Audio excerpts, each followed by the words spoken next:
सदाए हक न्यूज, हक व सदाकत की बेबाक आवाज।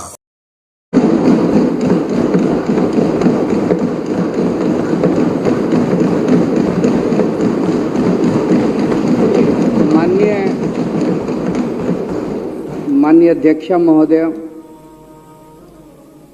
आज मैं सदन को एक कहानी सुनाना चाहता हूं। कहानी का शीर्षक है चौथी पास राजा।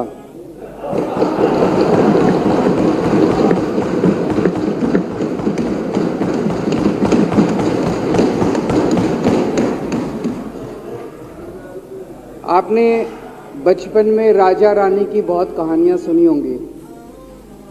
मेरी कहानी में रानी नहीं है,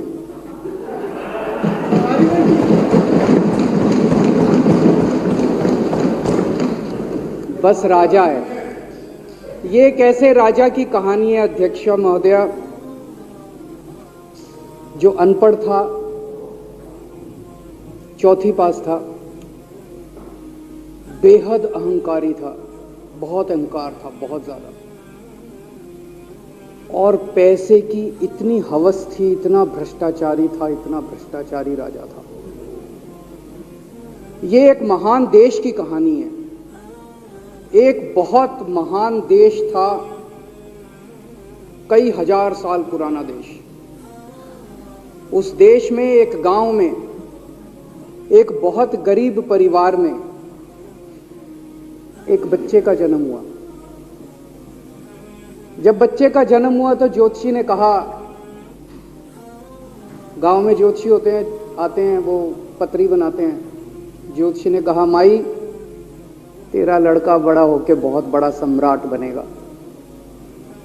माई को यकीन नहीं हुआ, मेरा इतने गरीब हूं मैं, कहां से मेरा बेटा सम्राट बनेगा। तो उसने कहा, नहीं, तेरे बेटे के ग्रह बताते हैं तेरा बेटा बहुत बड़ा सम्राट बनेगा। बेटा धीरे धीरे बड़ा होने लगा। स्कूल, गांव का ही स्कूल था, स्कूल जाता था, उसका पढ़ने वढ़ने में मन नहीं लगता था। तो चौथी के बाद उसने किसी तरह से चौथी करी, चौथी के बाद उसने स्कूल छोड़ दिया। गांव के पास एक रेलवे स्टेशन था।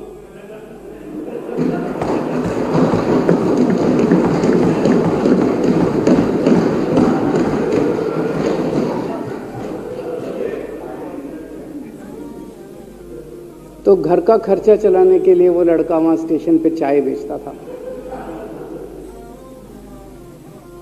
लड़के को भाषण देने का बड़ा शौक था।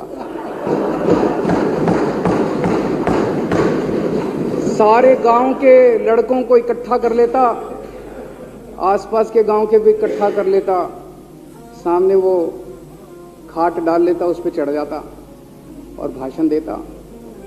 धीरे धीरे आसपास के गांव के लड़के भी इकट्ठे हो गए। जिस भी चीज में भाषण देता, एक बार शुरू हो जाता तो बंद ही नहीं होता। अब ज्योतिषी ने कहा था, लड़का बड़ा हुआ, बड़ा होके एक दिन उस महान देश का वो राजा बन गया। पूरे देश में उसका नाम हो गया चौथी पास राजा। लोग उसको चौथी पास राजा कहते थे। अब उसे आता जाता कुछ था नहीं, पढ़ा लिखा था नहीं। अफसर आते, कुछ अंग्रेजी में चपर चपर करते, उसको समझ नहीं आता। अफसर जो मर्जी उससे साइन करा के ले जाते, जो मर्जी उससे साइन करा के ले जाते। अब वो कुछ पूछे अफसरों से तो उसे भी शर्म आती थी कि मैं पूछूंगा तो उनको लगेगा अनपढ़ आदमी है, पता चल जाएगा। तो उसके भी दिल में ये रहता था, यार मैं पूछूं ना पूछूं। पता नहीं किस किस चीज पे उसने चौथी पास राजा ने साइन कर दिए। फिर धीरे धीरे राजा को ये बुरा लगने लगा, यार ये मेरे को चौथी पास कहते हैं। तो उसने एक फर्जी डिग्री बनवा ली। कहीं से फर्जी डिग्री बना के ले आया, एमए की। बोला मैं एमए हूं। तो लोगों को लगा, यार ये तो ठीक नहीं है, ये तो फर्जी डिग्री हम बना के ले आया हमारा राजा। तो लोगों ने आरटीआई डाली। जो आरटीआई डालता उस पर 25,000 रुपये जुर्माना।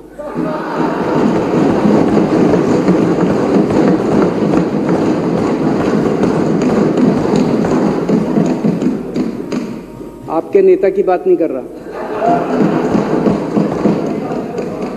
आप लोग भी हंस सकते हो।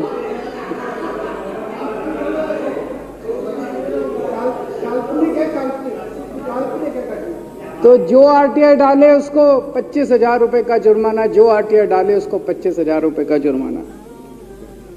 एक दिन कुछ लोग गए चौथी पास राजा के पास, बोले जी एक बड़ा धांसू आइडिया लेके आए हैं। बोले बताओ।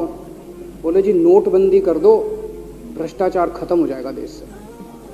तो उसने कुछ पूछा, उसे कुछ समझ नहीं आया राजा को क्या कह रहे हैं क्या नहीं, पर उसे लगा यार कुछ धांसू आइडिया होगा। उसने एक दिन रात को 8 बजे टीवी चैनलों पे जाके नोटबंदी कर दी। बोला सारे नोट बंद। पूरे देश में हाहाकार मच गया, तड़प गए लोग, धंधे बंद हो गए, दुकानें बंद हो गई, लोग बेरोजगार हो गए, बुरा हाल हो गया पूरे देश। लंबी लंबी लाइनें लग गई पूरे देश के अंदर। लोगों ने जाके उसको कहा जी नोटबंदी कर दो, आतंकवाद खत्म हो जाएगा। ना आतंकवाद खत्म हुआ, ना भ्रष्टाचार खत्म हुआ, देश बर्बाद हो गया। वो महान देश जिसका वो राजा बना था, वो देश 10 साल 15 साल 20 साल पीछे चला गया उस नोटबंदी से, उस चौथी पास राजा की वजह से। एक दिन कुछ लोग गए उस राजा के पास, बोले जी खेती खूब बड़ी हो जाएगी, ये किसानों के कानून पास कर दो। अब उसको कुछ अकल नहीं थी राजा को, अनपढ़ राजा था। उसने साइन कर दिए, 3 काले कानून पास हो गए किसानों के। पूरे देश के किसान सड़कों पे, जगह जगह मोर्चे, 750 किसानों की मौत हो गई 1 साल के अंदर। अंत में राजा को वो कानून वापस लेने पड़े। धीरे धीरे देश की समस्याएं बढ़ती गई, क्योंकि राजा ऐरे गहरे। इससे पहले एक और राजा आया था, मोहम्मद बिन तुगलक। वो भी ऐसे ही करता था, कभी उसने देश की राजधानी बदल दी, कभी बोला मैं चमड़े के सिक्के बनाऊंगा। उसी तरह से ये था अनपढ़ राजा, कुछ भी कर देता था। अब राजा को एक दिन लगा यार मैं तो राजा बन गया, पता नहीं कितने दिन रहूंगा। तो उसकी गरीबी में जो जीवन उसने जिया था, उसे लगा यार पैसे तो कमाने चाहिए। पैसे कैसे कमाऊं? पैसे कमाऊंगा तो जनता में छवि खराब होगी। तो उसने अपने एक दोस्त को बुलाया और उस दोस्त को बोला कि ऐसा करते हैं कि मैं तो राजा हूं, सारे सरकारी ठेके तेरे को दिलाऊंगा, सारी कंपनियां तेरे को दिलाऊंगा, सरकारी पैसा तेरे को दिलाऊंगा, नाम तेरा पैसा मेरा। तेरे को पूरे उस पे 10% कमीशन तेरे को मिलेगा, सारा पैसा मेरा। दोस्त मान गया। दोस्त को क्या था, फ्री में पैसा मिल रहा था, दोस्त मान गया। उसके बाद दोनों ने मिलके जो देश को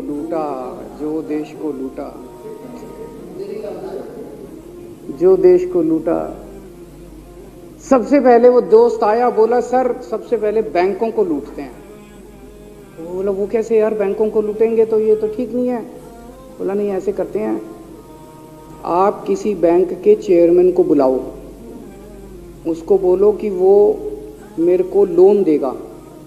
तो बोला लोन देगा तो वापस करना पड़ेगा। बोला वापस कौन करेगा, वापस थोड़ी करना है, आप राजा हो, वापस नहीं करना, लोन दिला दो बस।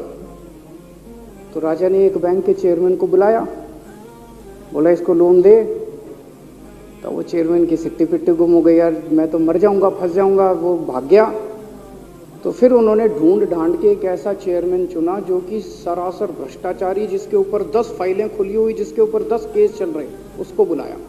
बोला देख तेरे को चेयरमैन बना रहे हैं, अब तू 10,000 करोड़ रुपए दे दे इसको, नहीं तो तेरे को जेल भेजेंगे। जेल जाना है कि पैसे दे रहा है? उसने कहा माई बाप मैं जो कहोगे जहाँ कहोगे साइन कर दूंगा। उसने 10,000 करोड़ रुपए का लोन उसके दोस्त को दे दिया। ऐसे करते करते 1,00,000 2,00,000 करोड़ रुपए इन्होंने बैंकों से लूट लिए। राजा ने, चौथी पास राजा ने और उसके दोस्त ने मिलकर 2-2.5 लाख करोड़ रुपए बैंकों से लूट लिए। अब बैंकों से पैसा लूटने के बाद उन्होंने देश को खरीदना चालू किया। सबसे पहले उन्होंने देश के एयरपोर्ट खरीदे, पहले 6 एयरपोर्ट खरीदे, फिर उन्होंने बिजली कंपनियां खरीदी, फिर उन्होंने बिजली के दाम बढ़ा दिए पूरे देश के अंदर, फिर उन्होंने सी पोर्ट खरीदने चालू कर दिए, फिर उन्होंने कोयले खदानें ले ली, फिर इन्होंने पुलिस को भेज भेज के जो लोगों की कंपनियां थी, प्राइवेट लोगों की कंपनियां, यहाँ बंदूक रख रख के उनकी कंपनियां छीन ली राजा ने और उसके दोस्त ने। हाहाकार मच गया पूरे देश के अंदर। इतनी महंगाई हो गई, इतनी महंगाई हो गई पूरे देश में। पहले गैस 400 रुपए सिलेंडर होती थी, चौथी पास राजा के आने के बाद 1100 रुपए सिलेंडर हो गई। पहले पेट्रोल 71 रुपए होता था, 97 रुपए हो गया। पहले डीजल 57 रुपए होता था, 90 रुपए लीटर हो गया। जब पेट्रोल के दाम बढ़ गए, डीजल के दाम बढ़ गए, तो सारी चीजों के दाम बढ़ गए देश के अंदर। हाहाकार मच गया। सब चीजों पे इसने और इसके दोस्त ने कब्जा। दूध पहले 46 रुपए होता था, 66 रुपए लीटर हो गया। बच्चों को माएँ दूध पिलाने लायक नहीं बची, घरों के अंदर छोटे छोटे बच्चों के दूध छीन लिए इसने राजा ने। सरसों का तेल 90 रुपए लीटर होता था, 214 रुपए हो गया। बताओ, धीरे धीरे पूरे देश में हाहाकार मच गया। लोग अब राजा के खिलाफ आवाज उठाने लगे, लोग उसके खिलाफ बोलने लगे। तो राजा ने कह दिया, जो मेरे खिलाफ बोलेगा पकड़ के जेल में डालो। एक के बाद एक राजा ने लोगों को पकड़ पकड़ के जेल में डालने शुरू कर दिया। किसी ने राजा का कार्टून बना लिया, उसको भी जेल में डाल दिया। किसी ने राजा का नाम गलत ले दिया, उसको भी जेल में डाल दिया। किसी टीवी चैनल वाले ने राजा के खिलाफ लिख दिया, उसको भी पकड़ के जेल में डाल दिया। किसी जज ने राजा के खिलाफ कोई ऑर्डर कर दिया, उसको भी पकड़ के जेल में डाल दिया। ना जजों को छोड़ा, ना पत्रकारों को छोड़ा, ना मीडिया को छोड़ा, ना व्यापारियों को छोड़ा, ना उद्योगपतियों को, किसी को नहीं छोड़ा। राजा ने पकड़ पकड़ के उसने चौथी पास राजा ने सबको जेल में डालना चालू कर दिया। एक महान देश कहां से कहां पहुंच गया। उसी देश के अंदर एक छोटा सा राज्य था, उस राज्य का एक मुख्यमंत्री था।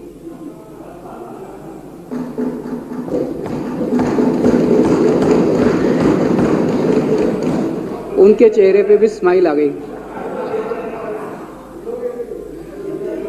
उनके चेहरे पे भी उम्मीद की किरण छा गई। वो मुख्यमंत्री अपने लोगों का खूब ख्याल रखता था। वो मुख्यमंत्री कट्टर ईमानदार था। वो मुख्यमंत्री कट्टर देशभक्त था। वो मुख्यमंत्री पढ़ा लिखा था।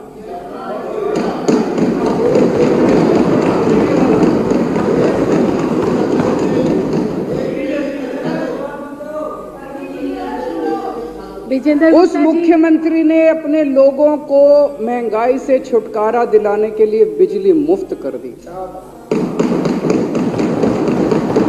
भाई साहब, उसके बाद तो चौथी पास राजा पागल हो गया। उसने बुला के जो हड़काया उस मुख्यमंत्री को कि तेरी हिम्मत कैसे हुई। उसे लगा राजा ने तो सारी बिजली कंपनियों पे कब्जा कर रखा था। उसे लगा अगर ये बिजली मुफ्त करने लग गया तो बाकी देश में तो मेरा बेड़ा गर्क, मेरी बिजली कंपनियां लुट जाएंगी, ऐसे कैसे चलेगा। उसने उसको कहा, खबरदार, तूने बिजली मुफ्त की। मुख्यमंत्री नहीं माना। धीरे धीरे उस मुख्यमंत्री ने अपने गरीबों के स्कूल ठीक करने चालू कर दिए। तो राजा ने उसको बुला के और हड़काया। राजा बोला, ये क्या कर रहा है तू, स्कूलों के में बच्चों को पढ़ाता है, तू स्कूल खोल रहा है, ये बंद कर, ये सब, ये नहीं चलेगा इस देश में। वो नहीं माना मुख्यमंत्री। फिर उसने मुख्यमंत्री ने सबके इलाज मुफ्त कर दिया, सबके लिए शानदार मोहल्ला क्लिनिक खोल दिए, इलाज मुफ्त कर दिया। राजा तो बिल्कुल ही पागल हो गया। धीरे धीरे जनता को पता चला कि राजा कैसा है। एक दिन लोगों ने उस राजा को उखाड़ के फेंक दिया।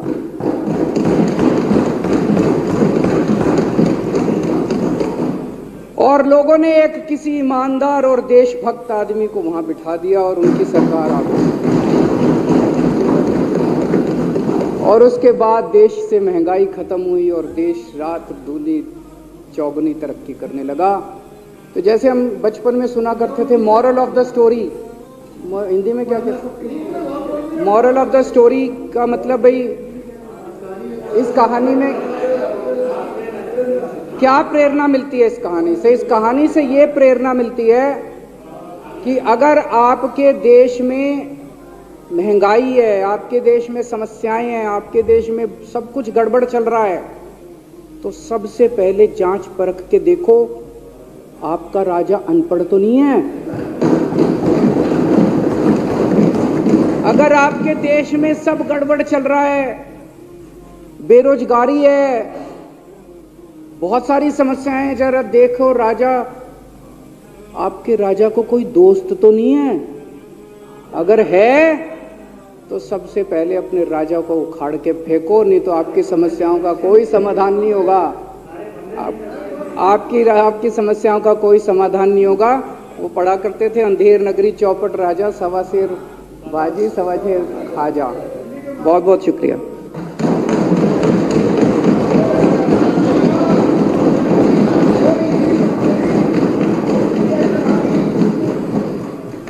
सदाए हक न्यूज, हक व सदाकत की बेबाक आवाज। अगर आपने अब तक हमारा चैनल सब्सक्राइब नहीं किया है तो सब्सक्राइब करने के साथ घंटी के निशान को भी फ़आल कर दीजिए। शुक्रिया।